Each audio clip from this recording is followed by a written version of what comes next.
Welcome to the Festival of Storytellers.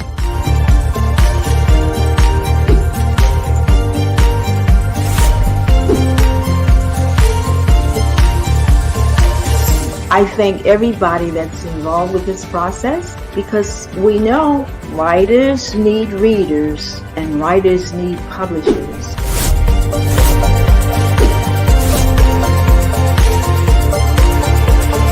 Experience is not about the publisher, it is about us, the authors.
Greetings, I'm Lonnie L. Welcome to the 5th Annual Festival of Storytellers.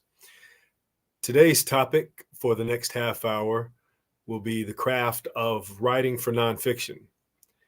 I'll talk a little bit about craft and I'll talk some about the business of writing for nonfiction, maybe some things that you won't get in a normal class or you wouldn't get in a regular class. Writing for nonfiction, first thing I like to say is if you're going to also write fiction, you should separate yourself from the fiction by using a pen name. My suggestion, if your fiction fails or has troubles, it can also affect your nonfiction work. So your nonfiction work, I recommend, should be you, and your fiction work, you might want to use a pen name. In nonfiction, integrity is everything. You can't just write things and claim things without backing yourself up. You should have support. You should know formats like MLA or Chicago, a standard format that's commonly used in the field. You want to have a good reference list. You need to pick a topic and stick on that topic like glue. If you waver from that topic, being in nonfiction, it can be very challenging to get back on it. Writing for nonfiction is not just about facts and listing what someone else said. You want to put a fair amount, about a half amount of narrative into it, so your audience can relate to you as the author as well as the subject matter that you're speaking of. Do we have any listeners? If we do, you can ask questions. We have a private window on the side here. And I should introduce myself fully. I'm Lonnie Bray L. I'm the author of Moorish American Nationality Keys of the Moorish American Institute, as well as the Book of Moors and the Best Business Book, the black, white, and green in between what colleges and universities don't teach in 33 pages in 3 days. That's my latest book. I also write fiction, but I use a pen name. I use pen names. For nonfiction writing, it's important to not just rely on what you're going to find online. Some of the best material, some of the best reference material is in libraries. I'm in Cleveland, Ohio, so we have excellent sources of reference materials. The number one is called Case Western. I'm sorry, yes, the Western Reserve. It's on the University of Case Western Reserve University campus, but it is not part of Case Western Reserve. It is the Western Reserve, meaning that it's a place where history has been deposited directly by very reputable sources, and there's much information that's not available in libraries. The second place is the public library, in particular, the third floor of the main building of the public library downtown. A man named John G. White donated all of his books to the library when he died.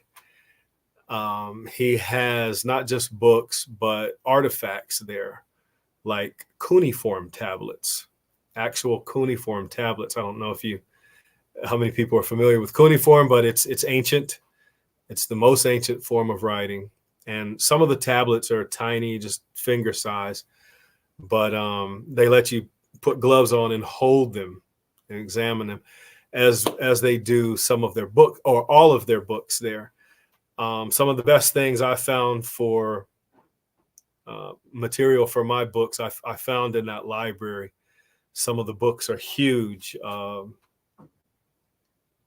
3 feet wide, 15 inches high, thousands of pages, dictionaries that you will not find listed online. You can't buy online. They don't sell in stores. So if you're going to be a nonfiction writer, prepare to get your physical self out into the world and digging into some books and some shelves and asking questions of some humans. Because other than that, you're not going to be able to do your best.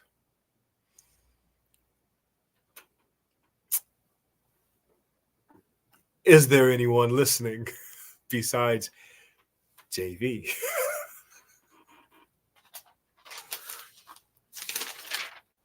What have I prepared to say? I prepared for some listeners with questions. I think I'm making a lecture here, is what I'm doing. So, with that said, your front material is as important as your book. You need a good introduction. You should credit the people who helped you and guided you along your way. Not too much, few words is enough. Who they are, what they did. Your table of contents needs to be in order. And finally, your subject material and how it's delivered.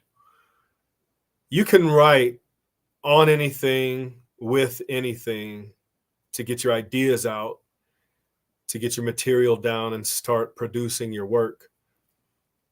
But to have a finished product, to create a finished product, you're going to need a professional piece of software. And Word just doesn't do it. It can, but it's time costly.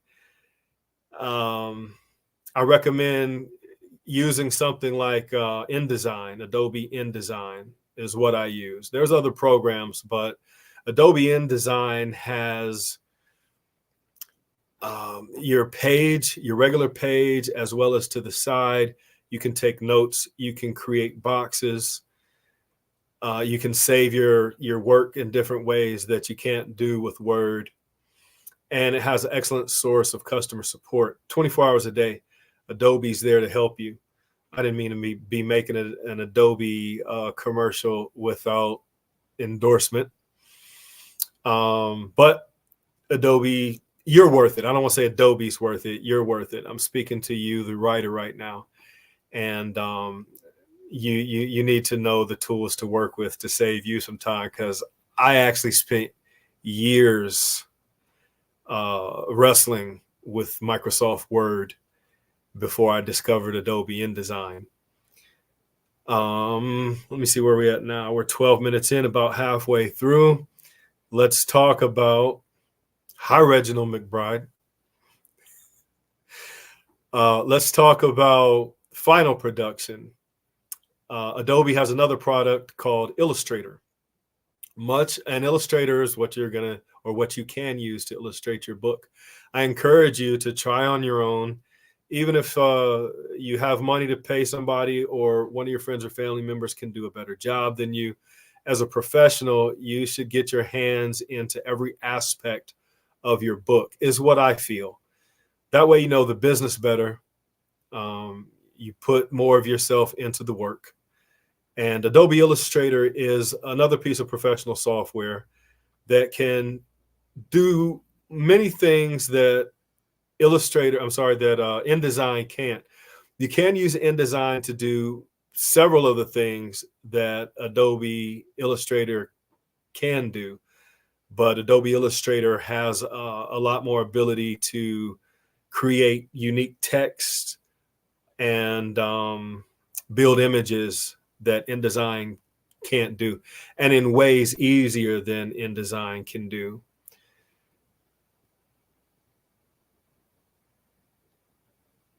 Let's talk about gathering information. Once your information is gathered, once you begin gathering information. Hi, Zinky Mooney, how are you? Thanks for joining. Once your information is gathered, once you begin compiling your information, what to do with it. I would recommend at the beginning, don't worry about it. Just compile your information. Don't even worry about a beginning, a middle, and an end. And yet, unless you have that somewhat visualized, that's great if you do. But if you have no clue of what's the beginning, what's the middle, or what's the end, it's perfectly fine. Just start writing, because writing is a circle. And it doesn't matter where you begin on that circle. You're going to complete the circle to finish your product. And writing is the most important thing about writing. Not, are you writing the correct thing? Are you saying the right thing? Are you spelling it right? Are your sentences perfect? What you need to do is get your ideas out of your mind and onto a page where you can see them, and relax that you've got your ideas out of your head and onto the page so you can move on. That's the most important thing, is just to start writing. Was there a question that I missed? It's always just diverse. Oh, thank you, Andre. I appreciate you.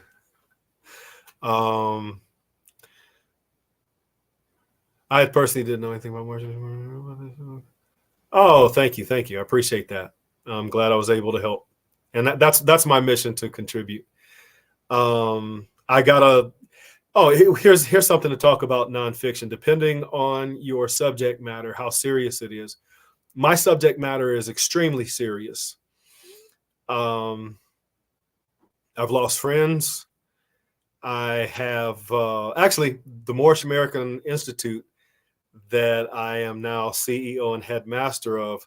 When I was just alumni and a recent graduate, I was kicked out of the Moorish American Institute for asking the wrong questions. And this takes me into attachment to your work. The wrong questions that I asked had to deal with another teacher's writing plans, the original lesson plans for the Moorish American Institute. I found what may be flaws, and I won't call them flaws because it was never confirmed before I was kicked out for asking those questions. Once you write your work and put it to the world, it's theirs. It's no longer yours. You've done your job and you're finished. You can answer some questions, you can make a revision, but once you make that revision and put that revision out, same thing with the first one, it's no longer yours. It belongs to the world. So whatever mistakes you've made, those mistakes exist. And if you've made them, then you have to own them and not defend them and try to make sense of them when it's obvious you've made a mistake, which is very important to have people review your work in nonfiction and fiction and anything you're going to write. one of the most important things you can do, maybe the most important thing you can do, is have somebody you trust review your work, maybe even somebody who doesn't like you, because they're going to try to tear you apart. And that's really what you need. You need that, and you need thick skin to write anything. Putting your work out is putting your work out to the world. You're going to get retribution for it, but you must have thick skin, or you're not going to survive in this business. To lose questions seems really counterproductive. Yeah, well, I deal with Moorish culture and Moorish history, and there's much confusion as to what that is, what it means to Americans, what it means to the world, and what parts of it are still influencing our lives today. There are conflicting opinions with Moors, especially those who consider themselves religious, and history and culture attached to religion. It is to a point, but it's not. Not every Moor is religious. You may be looking at one right now who's not. I am a teacher. I'm not a religious man. I'm not a holy man. And let's talk about this. PR, public relations. Who are you as an author? How are you to present yourself to the world? You need to know that before somebody else points that out to you, against you, or for you. Hopefully for you, if you haven't done it yourself first. Because if you don't know who you are, you don't know where you're going next. You don't know what your end goal is, what you're writing towards. If you do know these things, it makes writing a lot easier, and it lets you step in the direction that you want. Every step is the direction you want to go in. And sometimes the people around you, who are your friends, your colleagues, they might fall off. They might disassociate with you because they don't like something that you presented. My thing is, and this should be every nonfiction author's thing, not to present something that is opinionated. Your opinion's fine. It's all right to give your opinion, but you should say this is your opinion, and not try to attach a reference for that, historical or otherwise, because it hurts your integrity. I don't make up what I write. I'm a presenter. I'm not a leader. I don't have anywhere to lead people. I don't have a religion to point out to people to follow. I have an ancestral religion that I acknowledge, because that's what we do in the business of nationality, which is largely my writing. I write about nationality and the importance for humans, all humans, to have a nationality.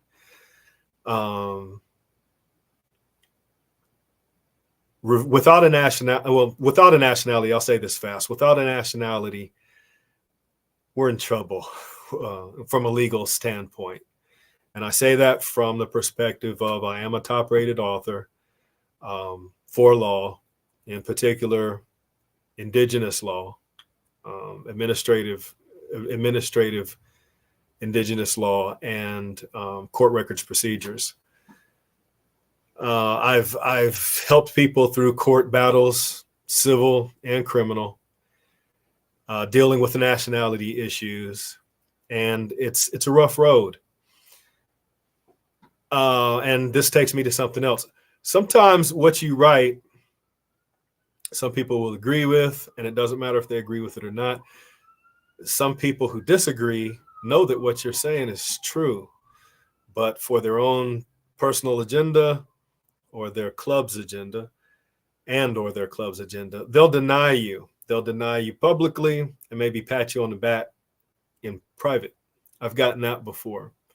So it's a shitty thing, but it exists. When you're writing, Are there challenges between writing nonfiction versus fiction the same?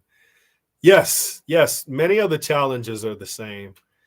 For example, simply writing, getting up and putting yourself in front of the pen and paper, so to speak, or literally, whether it's a computer or you're writing on your phone or you're dictating to a tape recorder. It's the challenges of writing for nonfiction and writing for fiction are largely the same. You you have to make yourself do it by whatever means, and you can't let your ideas get away from you. You have an idea in your head, you got to get it on the page. If you don't, you're going to miss something, you're going to lose something. And when you're writing, when you have a work, that work comes first if you're serious. I love outdoors. I love working out. I love spending time strengthening my body. I do martial arts. I lift weights. I bike, run, climb, swim. But when I have something to write, that comes first and everything else comes second. It's difficult for me to stop writing and drop down and do a set of push-ups or jump up on the bar and do some pull-ups. I lose weight. I lose muscle mass. I sacrifice. And as a writer, whether nonfiction or fiction, you will sacrifice if you're going to be successful. If you write a book, if you complete a work, you will have sacrificed, and you'll be able to test that to everyone else. Other challenges that are the same writing for fiction and nonfiction is what software to use, what production company to use. I recommend Reader's Magnet. They have a terrific support team. They will motivate you. They will help you in several ways, professional ways that they have available. You have to realize that no matter whether you're writing for fiction or nonfiction, you're going to need to do some research. I don't care if you're creating a story about people who live in a cereal box and have, built their home or their community inside of a cereal box. You're going to need to do some research. Some of the things you say in fiction should have some nonfiction elements to them. That's what makes it interesting. I was saying earlier that writing for nonfiction, even though you don't want to put your opinion in there unless you're saying that it's opinion. At the same time, you want to have a fair share of narration to relate to. I'm sorry, I was reading a question. Let me finish my sentence. You need to have a fair share of narration to make your product whole. So you are relating to your work and your readers are relating to you as the author of that work. And I think the question was, it went off the page, but am I going to have will you keep writing books even after this event is over? Yes, of course.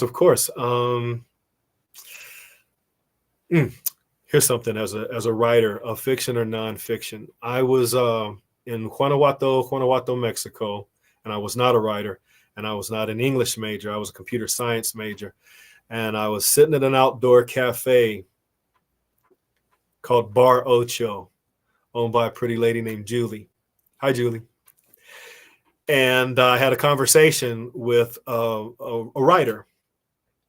And he told me that he said, Lonnie, the worst thing you can do as an author is have a good book and have a publisher like it if you don't have other works, because the first thing they're going to ask you is, what else do you have? And if you say nothing, it's unlikely that they're going to pick you up, because they don't know how long it took you to write that book. They don't know how long it's going to take you to write another, and your risk. So I enjoyed hanging around writers and seeing their lives, and I compared it to where I was headed.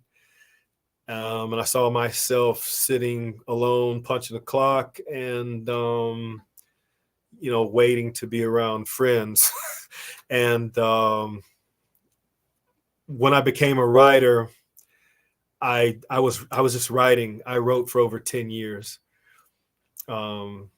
Through an English degree. Well, first through as a linguistics major, then through an English degree, and through 2 master's degrees, Master's of Fine Arts and a Master in Communications, Digital Film. And today I have over 10 books. 6 of them are not published. I plan on releasing them in intervals.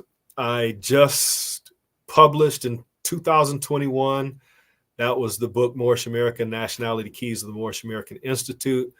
I didn't publish my second book until just before Phil, where Reader's Magnet was in Guadalajara here recently in December. That was the Book of Moors.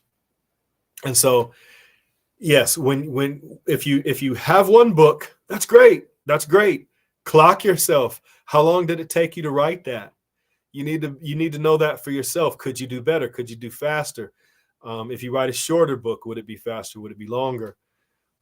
And I would recommend having, like it was recommended to me, having at least 3 works before you approach a publisher, because that way, when they ask the question, do you have other works? You can say yes. What are your hopes for the impact of this book will have on readers? And I will answer that in regards to my first published book, Moorish American Nationality Keys of the Moorish American Institute. And the answer is, I look forward to humans taking stock in the idea of being identified as human. Because if you are not identified as human, then by law, you are what's called a slave. Literally, you have no rights. The rights of laws of nations are made for people with nationalities. And you don't have to be of the nation that you're in, but you have to have a nationality in order to be protected by laws. There are classes, there are statuses, and not all of them are human. One is nationality, the indigenous people of any land. Those are the first class people in law to be recognized as human. The second people to be classified in law are people who come from other nations to a second nation. And a third are aliens, those who come for a time. They never naturalize. And they're there for work or business for a short time. But their nationality, their humanness is recognized in law. A lot of people, most people, I think, don't know this until it's too late sometimes, and they're in trouble with the law. And most people, even in trouble with the law, don't find out about nationality.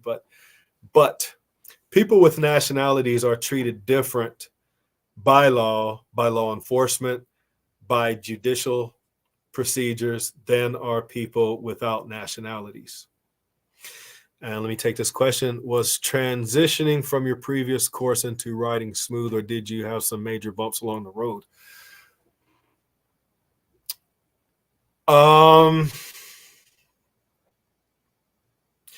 There were major bumps. Yeah, everywhere. I don't think when I became a linguistics major from a computer science major, I intended to be a writer. I intended to get a linguistics degree. But there was only one professor for linguistics at Cleveland State University. So it would have taken me an extra 2 to 2.5 years to graduate. That's why I switched to English. That was a little bumpy because I had 2 friends who were into filmmaking. I wasn't at the time. And I wanted to use my humanities credits, my humanities classes, and humanities and optional courses. I can't think of the correct term right now. for additional classes you can take to supplement your degree, to make up your degree. But screenwriting was not recognized by the English department.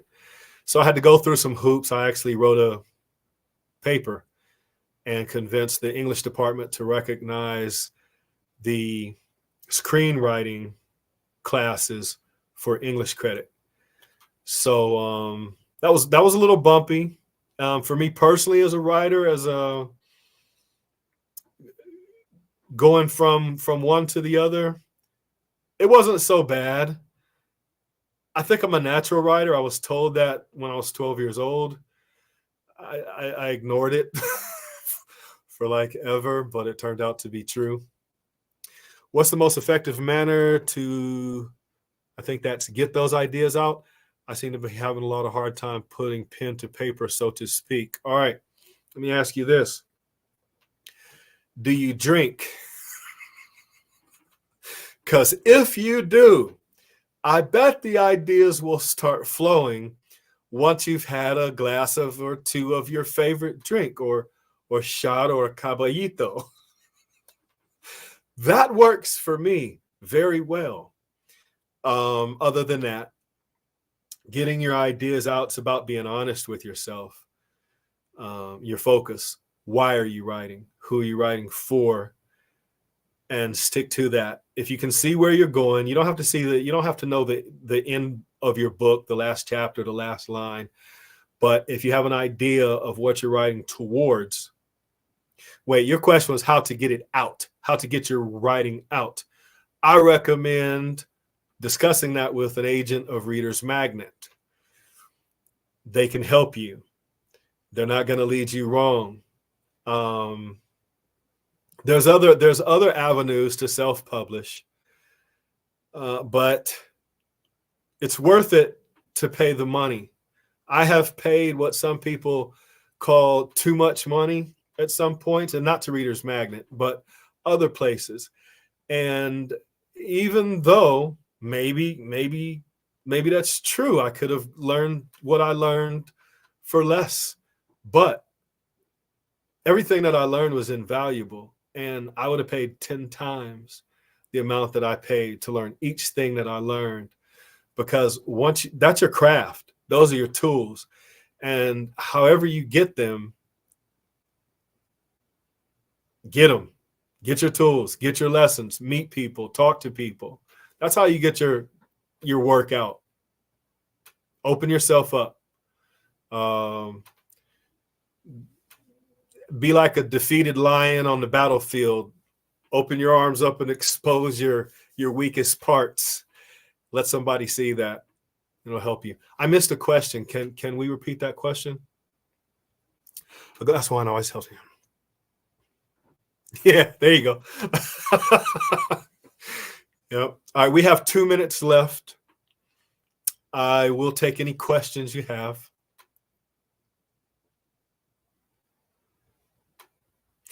And if not, I'm going to say some words of encouragement to you all. Keep yourself healthy.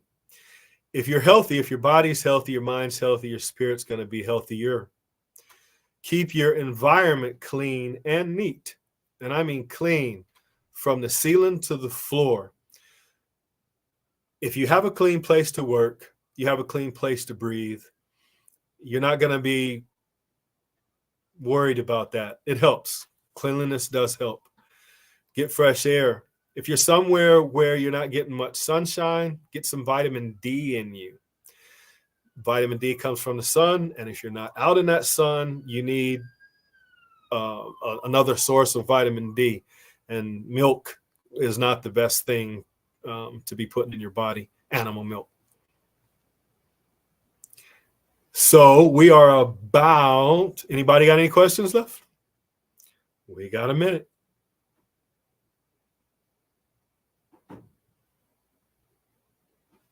All right. Lonnie is. Yorini, what's up, Yorini? I'm not a great man.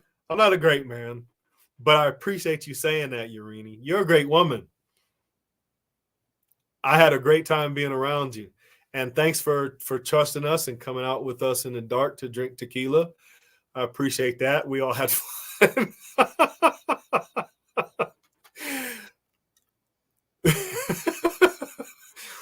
No, I'm not a great man. I apply myself. I'm serious about everything that I do. Let me tell you something. The first thing I mastered was Kung Fu. And when you develop hands like this, from punching things and getting punched, studying, reading, talking to people, that becomes easy. Those are easy lessons. So I had the hard lessons first. And that's why now I'm very calm, I'm very settled, and I can just write. Plus, I have love and support. It's very important to have somebody here that you know cares about you. If you don't, I can't imagine how I would have the strength to open myself up to be ridiculed by others.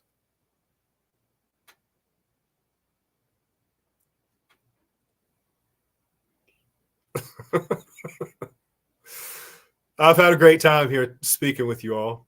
And thank you for the questions. And thank you, Reader's Magnet, for having me.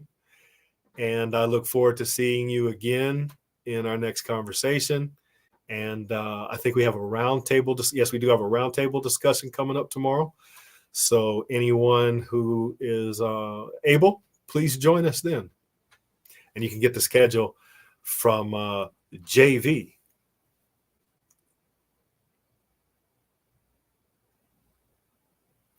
We've been on 37 minutes.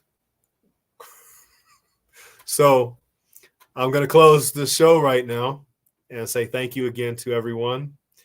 And wherever you are, happy writing to you. Peace.